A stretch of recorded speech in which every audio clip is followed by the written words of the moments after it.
Hi guys, Troy from the Do-It-Yourself World and the Off-Grid Project. Got the wood stove going for the first time this year.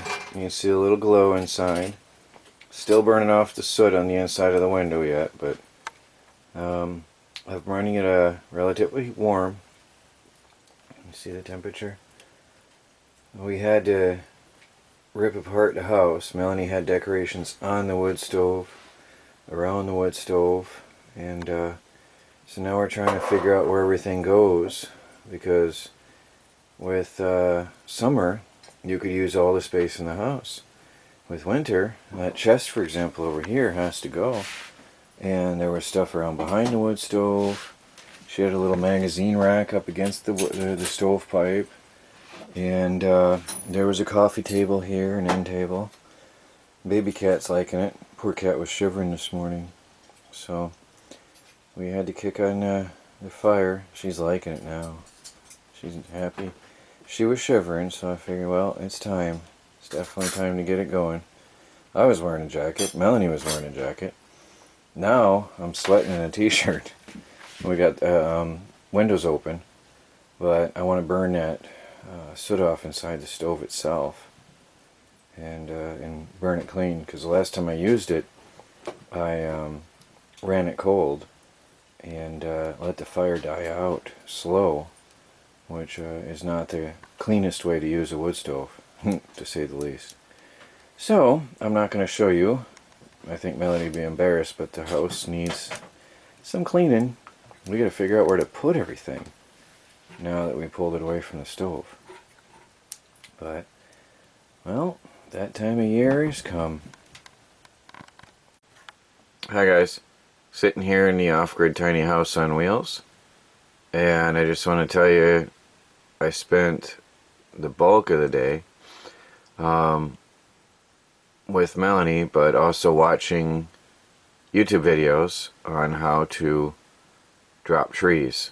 Now that takes a lot of time, because there's a lot of junk out there. I noticed that the Steel website had a lot of drama, a lot of dramatic. I think the one video was a 30-minute video, and felling a tree was 3 minutes in that 30 minutes. And it was full of drama and dramatic music, and as the tree was falling, they showed it from multiple angles, showing their skills in video editing and all that. I just wanted to see how to drop a tree. My friend taught me how to drop trees years ago, and I've been using that very technique all these years without any mistakes, without any problems. And I know a lot of people were getting upset with me in the comments through the years, but I don't see all the comments, and I didn't quite comprehend what people were saying. And I thought that back angled cut in and at an angle coming down was to stop the tree from kicking back. And after extensive study on the internet yesterday, I took a whole day off with Melanie. I'll talk more about that in detail later, but I went out and bought a wedge for making a proper and safe hinge on a tree. And Chris and I will go out on a day that it's not windy. It's getting worse these days now. We're getting into the colder period, and it's getting more windy. But Chris and I will go out in the back of the meadow and practice on some trees out there, smaller trees, and then work our way up to bigger trees using the wedge and the hinge method that I've been studying online and that everybody has told me about. Sorry, I don't quite comprehend things that easily from words. I am more of a learning by doing type, and so please do forgive me if I don't learn from your comments clearly and don't comprehend what you're saying. I always learn from hands-on. You show me physically what to do, and I'll do it. So, and nobody around here, even I guess Chris, didn't see anything wrong with my method. Well, it worked. But when this one tree went bad, it made me really stop and think and analyze things. So I'm going to start practicing with the other method. That scares me though, because the V-cut in the front is so shallow. I find it hard to believe that actually will tip a tree. So it'll take me a while to get my confidence up in that. Anyway, I see that the wedge has a lot to do with it on the bigger trees. So we'll do some practicing where there's no danger of hurting anything or anyone. And we'll get back to you on that, see how it went. Hopefully the weather clears up. Anyway, I wanted to share with you what I spent my time doing, and that I am taking this very serious. Oh, one more thing I see a lot. I show my mistakes. If you're going to get mad about that, then leave, because I am going to show my mistakes. Alright? I show my success, I show my mistakes. If you want to just see all roses and happiness, then watch TV. But if you want to see reality, if you want to see that life on a homestead, if you want to see mistakes and success, this is the place to be. If you're considering going off the grid, if you're considering running a homestead, you're going to make mistakes. Don't think otherwise, and don't let anybody deceive you. I don't intentionally make mistakes. I might not be the smartest in the bunch. I might make more mistakes than anybody else. I do not intentionally make mistakes. I do not do this for drama. I'm just trying to show you me going through life off the grid and trying my hardest to make it with the skills and the tools that I have. Often I don't have the tools to do it right, and that upsets people. Often I don't have the skills to do it right, and that upsets people. But if you are considering going off the grid, you'll be in the same situation. Maybe different skills, different strengths and weaknesses, but you'll be in the same situation. So I want you to know it's not all peace and happiness out here. You will make mistakes. And that's why I show my mistakes. And I think it would be deceiving to hide it all. Many others only show you the good stuff and tell you, for example, what bugs me beyond belief is when somebody says they're in an area like this and running their house on 100, 200 watts of solar power. They're lying, because up here, look at the sky. You're not going to run your house on that. And I want you to know the truth. I show you my failure. And I show you what the good days and the bad. And I don't plan on changing that. So if you like it, great. If not, then watch TV. And I hope this doesn't anger anybody too much, but it's reality. I show real stuff. Even the reality TV shows are not real. Sorry to take away. It's almost like saying Santa isn't real. Sorry, guys. Talk to you later. Hi, everybody. We had a lazy day today, which doesn't happen here at the homestead very much. All of us, everybody took a bit of a break. It was raining bad all day, but sadly no quantity. Our water tanks are empty. So, yeah, I guess I wouldn't call it raining bad unless it's a day that it's just hasn't stopped raining, but yet there was no quantity. More like a continuous misting of water all day is a better way to put it. Because I once said in Australia, boy, it's raining hard, and they laughed at me and said, hard? This is nothing. So it's all a matter of perception. But we all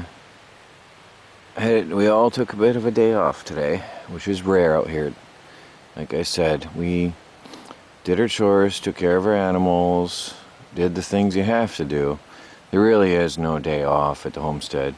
Of course, I worked on videos, and I'm about to go in and work on some more. But we didn't do any outdoor work, so to say. Got the wood stove going, gathered firewood. But the tiny house right now is pretty warm. If I remember when I go inside, I will take the camera in and show you the temperature downstairs. Upstairs, you'll sweat yourself to death. It's pretty warm, but that's the time. That's what it is this time of year. Now, today's high never reached our normal night's low recently. So we were all a little bit numb today as well. That's why I got the wood stove going today. But it was rather uncomfortable, especially considering we've had temperatures in the 80s and 90s non-stop for daytime highs, and then nighttime lows between 48 to 60. And today's high never even got near 60. So that's quite a shocker compared to 80s and 90s every day. Like, it's been up there every day since May. And that's a pretty intense year. And everybody around here will agree. We also didn't get any quantity of water. People's wells are running dry, which is unusual. And it's been a harsh year. So, if I remember, I'll show you the temperature inside, but we might have to let the wood stove run out in order to let it cool down to a comfortable temperature at all for the evening. But we'll see how it goes here. Well, guys, I did not expect this. Come on, focus. We haven't seen the sun in days, and we're at 12.9 volts in the afternoon, evening hours, late afternoon, early evening hours. There won't be any more solar. There's 0.00 amps, watts coming in, nothing, zero, nothing. And the batteries are still at 12.9 volts. That is very happy news. Very, very good. I wish I could say the same for the water supply here at the tiny house on wheels. This tank is empty. That was our reserve. Gone. Empty. This one is empty. I don't even think there is... no, there's nothing. Nothing. We are running off the water that's in the tubes. And sadly, my Harbor Freight water pump has failed. I was going to look for it and show you. Let me show you. I have a Harbor Freight marine water pump that has failed. We have no way right now to get water, except for manual labor, into these tanks now. This guy's died on me. It was very odd. I never used it. It never got hot on me. I never used it for very long at any period. I always checked the temperature. And the last time we were trying to transfer water from this tank over to this tank, because this one was full and we didn't have it plumbed up yet because it's all dented. We were going to transfer water from here to here. Turned it on, and it just started running slower and slower and slower, and stopped.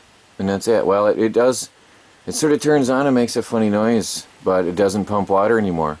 So we're here at the off-grid homestead without any way to pump water into our tanks, or to even get water, except for hand carton 5-gallon buckets, which is not going to be fun. So we're back in the dark ages now with water supply, which is not cool, especially when you have a female in the house.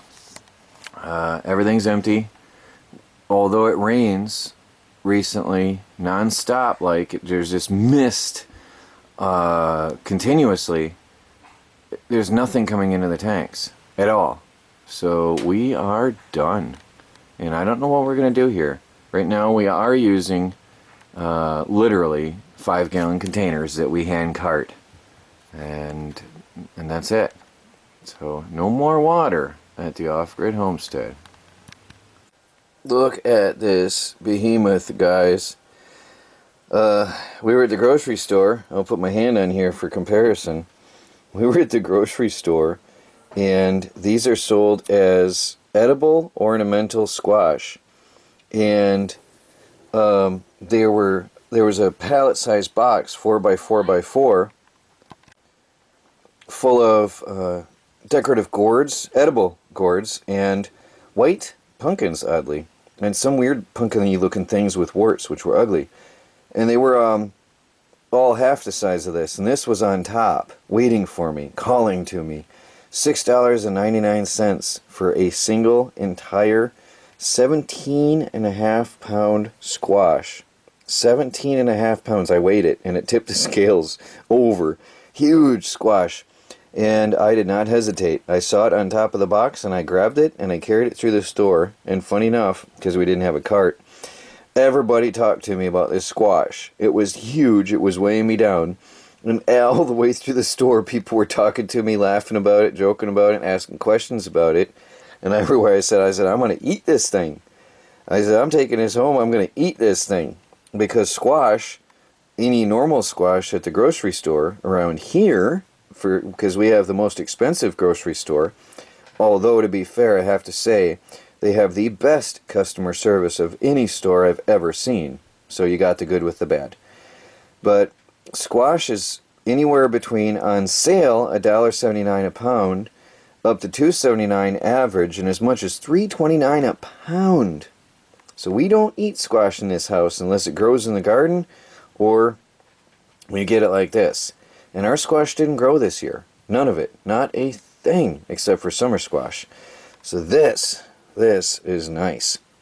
We're going to cook this up. Some of it we're going to have soup. Some of it we're going to have baked with butter and salt and pepper. And some of it we're going to can and put away for later. And then we'll have the seeds like pumpkin seeds. And we're going to save some of them and grow it next year. And then I'm going to go back. Actually, here's the label. And that's some of the squash and gourds that they had there. That's some of the things what they looked like. And we're going to go back. I'm going to look and see if there's any more big ones like this. I'm going to take them home and eat them. And then next year, we'll have, if we like it, we'll have seeds from these and have some massive, massive food to put away. Squash also holds well for months in the right conditions. So it'll get you through winter. Good stuff.